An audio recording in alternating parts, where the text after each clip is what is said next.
Hi friends, welcome back to our channel అండి, Lakshmi channel. ఈరోజు video వచ్చేసి ఎంతో టేస్ట్గా ఉండే శనగ గుగ్గిళ్ళు అండి.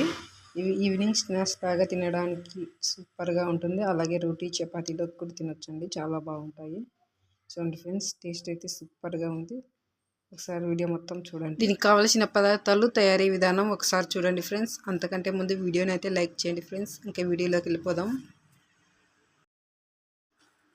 చూడండి ఫ్రెండ్స్, శనగలని ఇలాగ కనీసం ఒక 3-4 గంటలైనా వీటిని ఇలాగ నానబెట్టుకోవాలి. అప్పుడే తొందరగా ఉడుకుతాయి. ఇవి ఇలాగ వాటర్ వేసుకొని నానబెట్టుకోవాలి ఒక 4 గంటలు. తర్వాత ఇలాగ నీటితో శుభ్రంగా కడుక్కోవాలండి. ఒకసారి 2 సార్లు ఇలాగ కడుక్కొని ఇలాగ ఒక కుక్కర్ తీసుకొని కుక్కర్లోకి వేసుకోవాలండి. ఈ శనగలను ఇలా కుక్కర్లోకి వేసుకోవాలి. తర్వాత వాటర్ పోసుకోవాలండి. ఇలాగ ఒక 2 గ్లాసులు వాటర్ పోసుకోవాలి. తర్వాత ఇలాగ మూత పెట్టి ఇంకా కుక్కర్లో ఒక 2 విజిల్ వచ్చేదాకా పెట్టుకోవాలండి. తర్వాత స్టవ్ ఆన్ చేసి కళాయి పెట్టుకొని ఇందులోకి ఒక 3 స్పూన్ల ఆయిల్ వేసుకోవాలండి. ఇలాగ ఆయిల్ వేసుకున్న తర్వాత ఇందులోకి 1 స్పూన్ శనగపప్పు వేసుకోవాలండి. తర్వాత 1 స్పూన్ జీలకర్ర ఆవాలు వేసుకోవాలి. 2 కలిపి ఇలాగ 1 స్పూన్ జీలకర్ర ఆవాలు. తర్వాత కట్ చేసిన 1 ఆనియన్ వేసుకోవాలండి. ఇలాగ తర్వాత పచ్చిమిర్చి వేసుకోవాలి. ఒకసారి కలుపుకుందామండి. ఇవి తొందరగా మగ్గడం కోసం సాల్ట్ వేసుకుందాము. ఒక 2 స్పూన్ల సాల్ట్ వేసుకోవాలి. తర్వాత కరివేపాకు వేసి ఒకసారి కలుపుకోవాలండి. చూడండి ఫ్రెండ్స్, ఇది కొంచెం ఇలాగ మగ్గిన తర్వాత కట్ చేసిన 1 టమాటో వేద్దాము.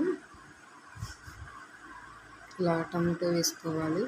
తర్వాత 1 స్పూన్ పసుపు వేసుకోవాలి. వేసి అంతే ఇలాగ ఒకసారి కలుపుకోవాలి. చూడండి ఫ్రెండ్స్, ఇది మగ్గే లోపల మనం శనగలు ఎలా ఉడికాయో చూసుకుందాము. చూడండి, శనగలు ఇలా ఉడుకున్నాయి. ఇంకా చూడండి ఫ్రెండ్స్, ఇవి ఇంక ఇలాగుంటే చాలండి, సరిపోతుంది. ఇంకా చూడండి, ఇలాగ మెత్తగా ఉడుకున్నాయి.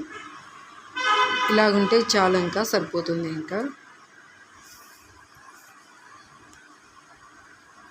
చూడండి, ఇంకా ఇక్కడ ఇలాగ మగ్గిందండి. ఇంకెలాగుంటే చాలు. ఇది కూడా ఇంకా మనం ముందుగా ఉడికించుకున్న శనగలను తీసి ఇందులోకి వేసుకోవాలండి. వాటర్తో సహా వేసుకోవాలి. ఇలాగ వేసుకొని ఒకసారి కలుపుకుందాము ఫ్రెండ్స్. ఇందులో ఉండే వాటర్ అంతా ఇమిరిపోయేంత వరకు ఉడికించుకోవాలండి. చూడండి, వాటర్ ఉంది కదా, అది మగ్గిపోయేంత వరకు మూత పెట్టి మగ్గనిద్దామండి. ఇలాగ మూత పెడదాము. చూడండి ఫ్రెండ్స్, ఒక 5 మినిట్స్ అలాగ మగ్గనివ్వాలి. మూత తీసి చూద్దాము ఎలా ఉందో. చూడండి, వాటర్ అంతా ఇమిరిపోయాయి. ఇంకా అంతే ఫ్రెండ్స్, ఒక సర్వింగ్ బౌల్లోకి వేసుకుందాము. చూడండి, అంతే అండి. ఇంకా లాస్ట్గా పైన కొంచెం కొత్తిమీర ఇలాగ వేసుకోవాలి. అంతే ఫ్రెండ్స్, ఎంతో టేస్ట్గా కమ్మగా ఉండే శనగ గుగ్గిళ్ళు రెడీ అయినాయండి.